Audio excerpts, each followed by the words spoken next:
Hi participants, today we are almost in the middle of this course. Welcome to this lecture 4 of week 6 where we had been discussing about predicting and combating customer churn. Over the last 3 sessions in week 6 we had been discussing about how to predict the churn. In today's class we will be discussing about how to combat the churn. Right. So, we will first look into various principles associated with churn combation, then we will also look into various drivers of customer churn, then we will also have a detailed look into the journey map, like what should be the required actions for pre-churn customers who are at the stage of churn, who has already churned. So, all the interventions, possible interventions we will discuss in detail. So, let us start with this session. First, we will discuss the principle of various interventions to prevent churn. First thing that we need to understand, we need to internalize is churn reduction is not a single tactic. You cannot just initiate one thing and you can just look at the churn as from one dimension and fix it. This is not going to help to a higher extent. Rather, it has to be perceived. In reality, it is a portfolio of actions aligned to the customer's root cause. Unless and until there is a understanding of why the customer is likely to churn, no interventions can help you out. Right. So, otherwise it will be a random selection of the intervention which has a lesser probability of success. Therefore, understanding the root cause behind the possible churn of a segment of customer is extremely important. The goal is retention improvement with profit discipline. We do not need to keep in mind that all the churning customer needs to be prevented. It is not always true. Only those customers who are likely to be profitable, who are likely to be of high value for our business in the future, we will try to retain them. In the previous session only we discussed that it has to be the decision of marketing intervention has to be based on a break-even analysis. The anticipated, the incremental profit that is anticipated has to be higher than the cost associated with the intervention. Then only we should go for it, otherwise not. That is why sometimes we need to segment it based on the anticipated value that could be created by the customers. Right. So, one of the example that we can look into is that a high risk customer due to payment failure needs the payment support, not the discount. What does it indicate? That for different categories of customers, the reasons of churning are different, and we need to understand these reasons behind this possible churn and design the interventions accordingly rather than the reverse way around. We are not going to go with a discount, extension of discounts and provide it to everybody to retain the customers. It is not going to work, especially for a customer who is not looking for a discount. He is looking for a better service, he is looking for a better quality, he is not looking for a discount. So, that needs to be kept in mind, because extending a discount, as we have already discussed, is that it is just going to squeeze your profit margin. If that is not required, why should we squeeze our profit margin? And that is why the root cause analysis is extremely important. So, we need to keep in mind some of the common churn drivers. One of the important churn driver is that value not realized by the customers. Your value proposition is not being perceived by the customers. Possible reason for this can be customers either do not know how to derive the value from the product to a fullest extent, or there is a misperception of the customers regarding the alignment of his or her wants with the value proposition, and that is why the customers would not experience the benefit to its fullest extent. This happens in subscription industry. I used to subscribe a, let us say, premium account. I used to take a premium account of Netflix, but I hardly used to have, I mean my extent of usage of Netflix is not that high. Then in that case, I at some point of time I might feel that it is not value for money. So, rather than extending a discount to me, they can downgrade my subscription where I have to pay lesser amount. Then this one, another driver is price sensitivity. This happens whenever basically you are I mean operating in a price sensitive segment. The customers might feel the product to be expensive as compared to the perceived value. This can happen, let us say, if there is an advent of substitute product in the market which is of lesser price. This can happen if your price is higher than the industry benchmark. This might happen that there are new entrants in the industry and there is a competitive pressure on pricing part. So, from multiple dimensions this can happen, the price sensitivity issue might happen. Next one is poor service experience. The complaints are piled up, it remains unresolved. Then in that case customers get frustrated with the brand and if possible they tend to switch to other competing brands, right. Customers do not need to, I mean there is no contract side of the on the part of the customers to continue a relationship with a brand. So, they can, if their complaints are being ignored, if their complaints are being delayed, if the company is somehow unable to address their concerns, then in that case the customers will be dissatisfied and they will not only switch to other brands, they can go to the extent of recommending their network not to use your brand. So, churn has a percolating effect. It is not just loss of that customers, rather even you are losing your potential customers, potential future customers. Another reason is competitor switching, better offer or better experience.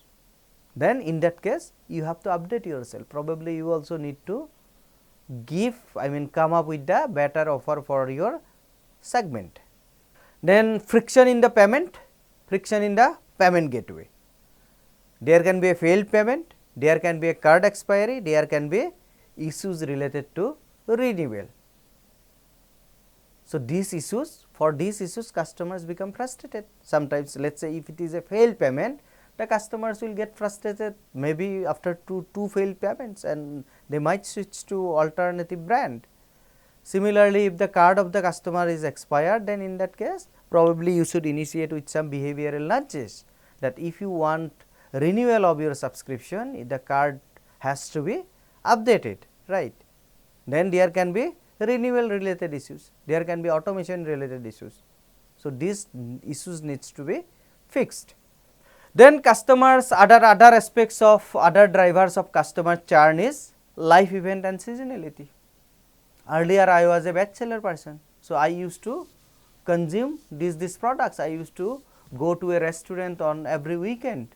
Now I am married, I am more of a homely person, homesick person. I enjoy spending time with my family, right. So, due to this seasonality in life event, I am churning, I am a churn customer for that restaurant, right. You can look into this example from the service industry. A streaming user churns after buffering issues complaints, not because of the price. You need to understand, otherwise what will happen if the customer is churning and you extend him an offer that your subscription cost is reduced by X percentage for 1 year. So, what is happening here? It is squeezing your contribution margin and probably the customers will not be happy because he was not looking for a discount, he was looking for a better service, he was looking for solving the issue of buffering, right. So, root cause analysis is extremely important and this common churn drivers help us understanding the root behind a, the primary reason behind a possible churn. Next, we will look into the churn journey map and actions by stages. Stages mean which particular stage of the churn journey you are into. Is it, are you at a pre-risk period? You have no intention of churning, you are not even contemplating on other brands. Is it something like that? Or you are at a risk stage, like you have started declining the usage of the product, probably the frequency is decreased, the recency is decreased, the monetary value is decreased, or you are at a very critical stage that you have lodged a complaint which remains unresolved, and if it remains unresolved for another 15 days, you have already started talking to the alternative service provider. And the next stage is the customers who have already churned from your organization.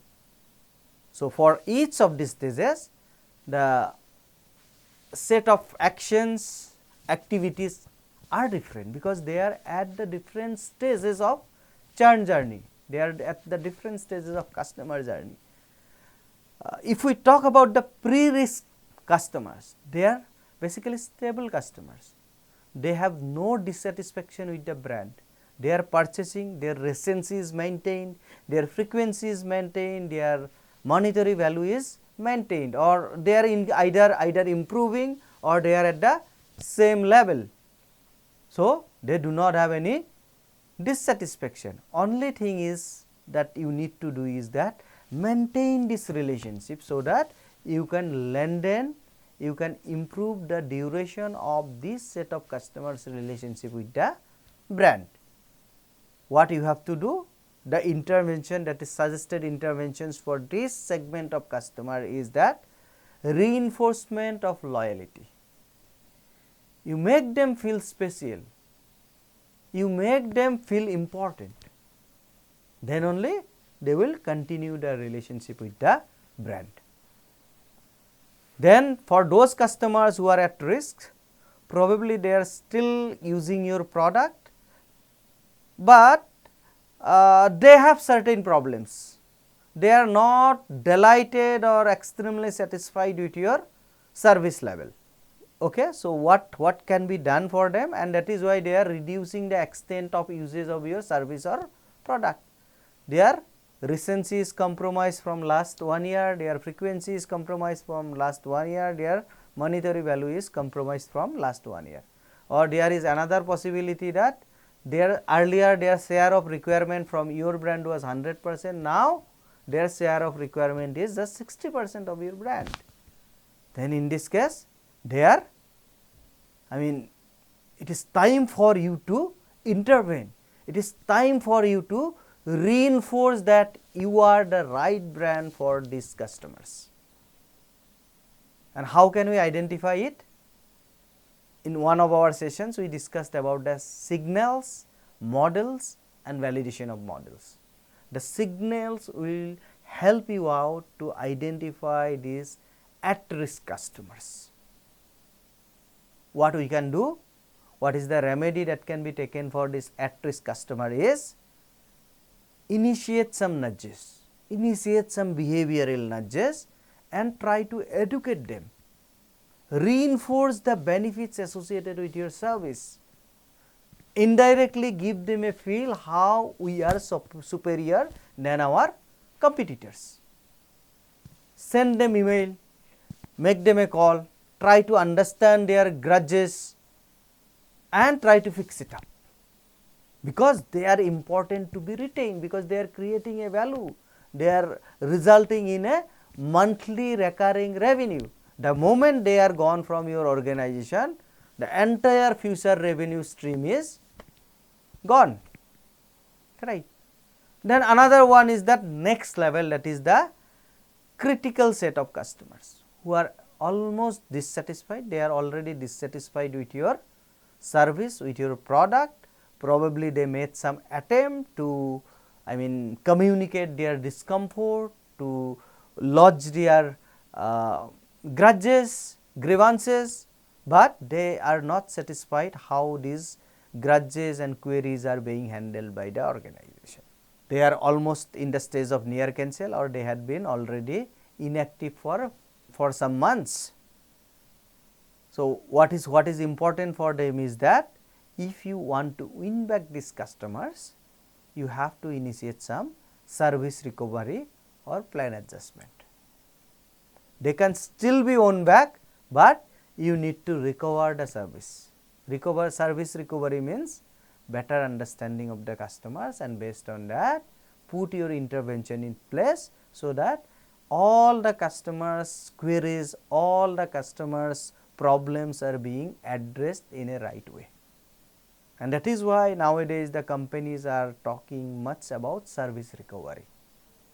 Service recovery is important, and you need to understand your customers in a better way as they evolve in the customer's journey. Next one is that the customers who are already churned, who have stopped subscription of your product and they have switched to another one. Remember that these customers are extremely difficult to win back, because they have already made their mind, they have already switched to other competitors. Now it is unlikely that they will again switch back. Do a cost benefit analysis for them. What is the probability of getting them back, and what is the, if we can somehow get them back, what is the anticipated value or profit that can be created by them over their remaining lifespan of the business. Then in that case, if it is worth, then we can again initiate some win back strategies. These win back strategies are to be very, very innovative. It has to be extremely customized for the customers, and it has to actually address the root cause behind the churn. Then only there is a bit of probability of winning them back, otherwise not. So, at this particular stage, you need to be extremely critical, extremely conservative in evaluating the cost benefit analysis. Fine. So, basically we have discussed about these 4 stages of customer churn journey and what are the appropriate set of actions that should be initiated at each stage of this journey. There is another phenomenon that many customers used to churn at a very premature, at a very early stage of their relationship. How can you avoid that? Because that cost you a lot in terms of possible profits, in terms of opportunity. So, how can you, what kind of actions can be taken in order to reduce that, the churn at the initial stage? First thing that can be done is that reduce the time to first value. Remember that most of the time we do not lose our customers to our competitors. We lose our customers to status quo, right? They do not change, they have made a mind, they have preferred our brand, but they are not purchasing as a normal human behavior, like people are reluctant to take a decision. Then what can be done is make a guided setup, establish a guided setup and a checklist. Fine. Ensure the first session success moment. Make them feel that they have this moment of truth, right? Ensure that the first session is happening, the first transaction is happening. Then proactive welcome support, because this relationship is new. You need to go an extra mile, you need to drive an extra mile to make this bonding stronger. Otherwise, there will be a problem associated with the onboarding of the customer. Look at this example. If a fintech app sees drop-offs after the KYC, what can you do? The KYC is given, but after the KYC is given, they are not subscribing to the app. Definitely it reflects that there is awareness, there is interest, there is consideration, but actual purchase or actual subscription is not happening. Why? You need to understand it. Why, if a person is taking interest on your app, he has considered your app over others, still he is not purchasing. It is similar like somebody is putting a lot of items in the what is this called, checkout list, but he is not checking it out. He is putting everything in the wish list, right? He is putting everything in the cart, but not actually purchasing it. So, what you can do, you add step by step guidance that after KYC how you can subscribe it, and faster the verification updates. Don't make the person bored, don't make the potential customer bored. The interaction has to be very lively. Do everything immediately, take the proactive steps, so that the first transaction, first value creation happens. Look at this example case, onboarding improvement of mobile app. Let us say the problem is 30% of the new users leave within 2 weeks in this mobile app. So, what can be the possible fixes? They are leaving because there are number of steps. Let us say I need to keep doing a lot of things before actually I am being subscribed to this applications. What I can do is I can reduce the steps to first transaction. Second one, basically I am working on my user experience of my app. Provide a guided first transaction tutorial. To initiate the first transaction, the customers may be apprehensive because they are not used to this app, but once they start using it, at some point of time they will be okay. Let us say you can take this similar example. Let us say you probably had some fear when you first time use this UPI, right? If it is a huge transaction, you would have probably thought twice before initiating the transaction, but once you become habitual with you, nowadays you do not think about it. You do not pose any risk associated with these transactions because you are so used to this app.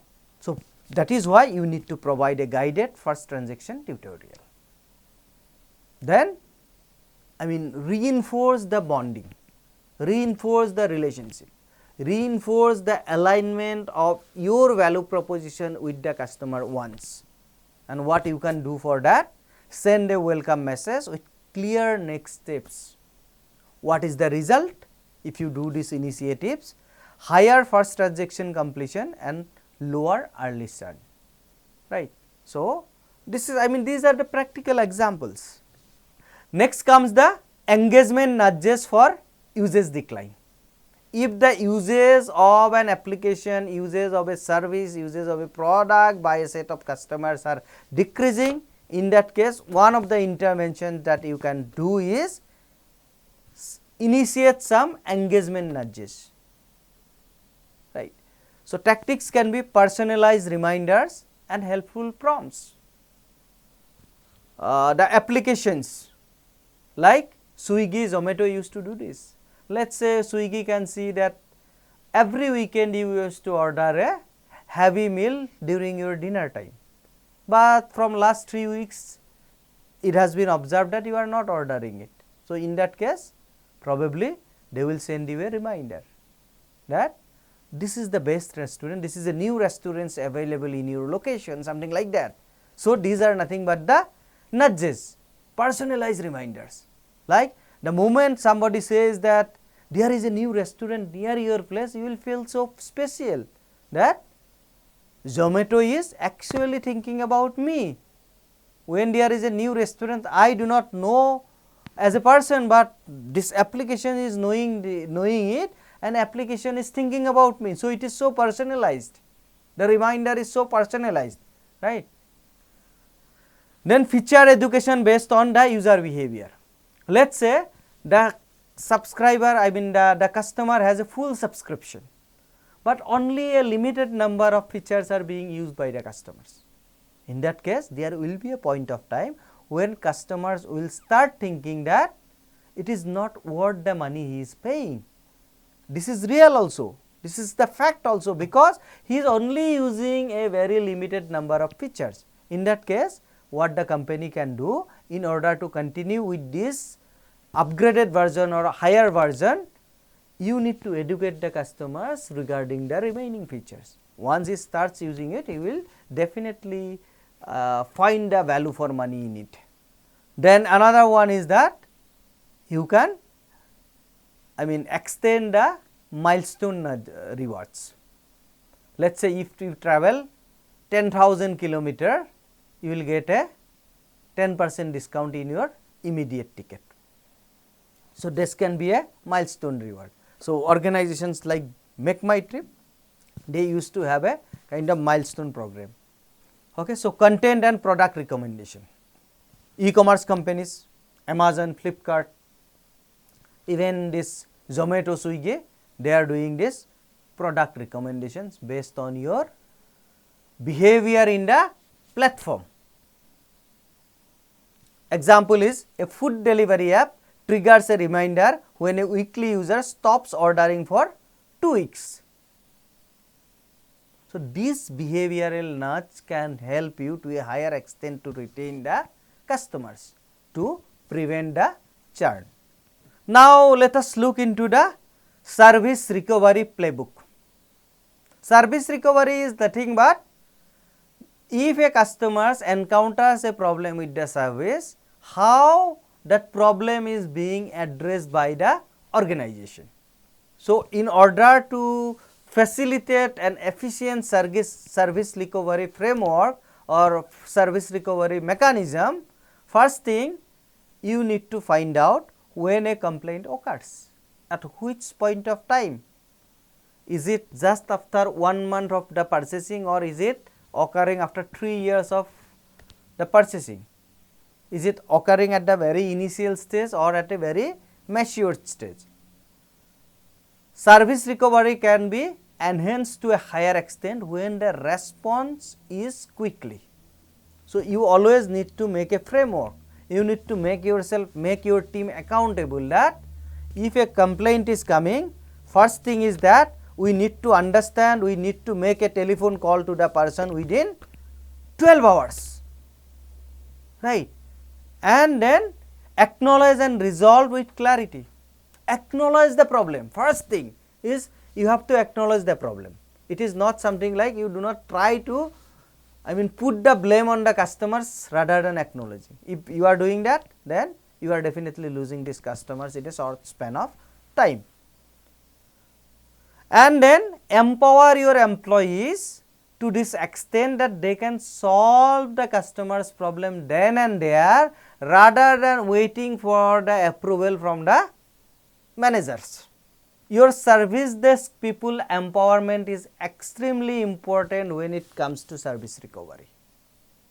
Responsiveness will be better, the service efficiency will be better, but for some of the critical aspects, probably the authority cannot be directly approved at level 1 itself, sometimes it needs level 2 or level 3 escalation. But it is always better if the empowerment can be, the delegation of authority can be extended to the front desk, then in that case the customers will have a faster readdressal feeling. You need to confirm the closure through follow up, and strong recovery can actually rebuild the trust. Though you are on the verge of losing the customers, a strong recovery mechanism can rebuild the trust on the customers, and customer can continue as a loyal customers for a longer period of time, right. Let us quickly have a look at this industry case study of telecom company, complaint and network experience. The context is a telecom operator observes high churn in customers who recently raised service complaints. What was the root cause? The poor network experience and the delayed complaint resolution reduce the trust. There is a network issue and the complaints are not being acknowledged quickly. So, what are the interventions they were suggested? One is you can prioritize the high risk complaint tickets with faster resolution timeline. Customers who are telling you that if it is not solved within these networks, I am unable to make even a single call. So, my daily life is being disrupted. So, for those customers you can set a timeline, you make an immediate call to them and somehow convince them that it will be completed within this given time frame. Proactive the customer updates until closure, right. You have to be proactive. Once you receive the complaints, rather than customers reminding you regarding the non-closure of the problem, you proactively keep in touch with the customer and keep him updating regarding the progress of this resolution. Then confirm resolution through a follow-up message or a call, and offer a targeted goodwill benefit only for genuinely affected customers, right. So, what was the outcome? As we know, the churn occurred in the segment with unresolved complaints, right, because the complaints were not taken on a priority basis, and the satisfaction improves if you initiate these interventions as stated above. I mean it improves the satisfaction, and I mean how this satisfaction is improved because of this faster service recovery. So, there is a fair probability that you are winning back the customers and the customers will keep patronizing your brand for a longer period of time. Pricing and plan optimization, one of the retention strategies. So, this retention friendly pricing actions, what you have to do? You have to predict the right plan before the cancellation. Let us say somebody is inactive in the subscription. I am subscribed to Netflix and I do not use Netflix to a higher extent. In that case, if they have captured this behavior, then in that case, before I mean cancel the subscription or before the renewal is not done, before the renewal date, they can actually come to me and tell me, in case your usage is not to that extent, you can downgrade your subscription. Okay, then offer downgrade options instead of losing a customer. Maintain the relationship, downgraded, I mean this one.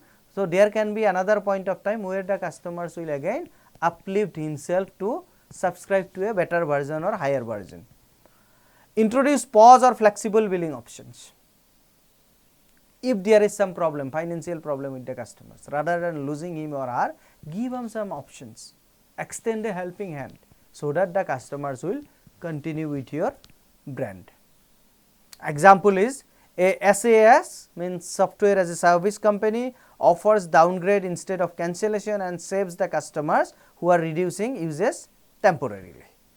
Then win back strategy is after the churn has happened.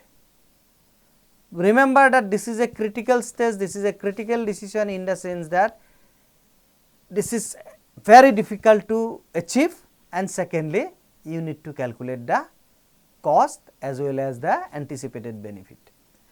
Key steps: the focus on high value and realistically recoverable segments.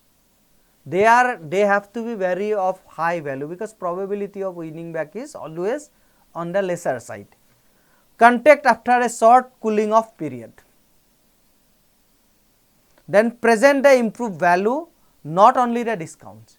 You tell them that we have enhanced our value, and probably from this time onwards you will not face the problem that you have faced earlier. Keep the win back messaging specific to the region for the churn. It has to be of very customized nature. So, when will they work? When it is best suited for habitual categories, the loyalty programs, right. So, most of the retention strategies includes this loyalty programs. So, it is best suited for habitual categories when the customers are buying it at a higher frequency, repeat purchase cycles, strong differentiation and strong brand trust, then avoid reward inflation without behavior change. So, you do not extend any reward to the customers unless and until there is a change in usage rate, there is a change in usage pattern.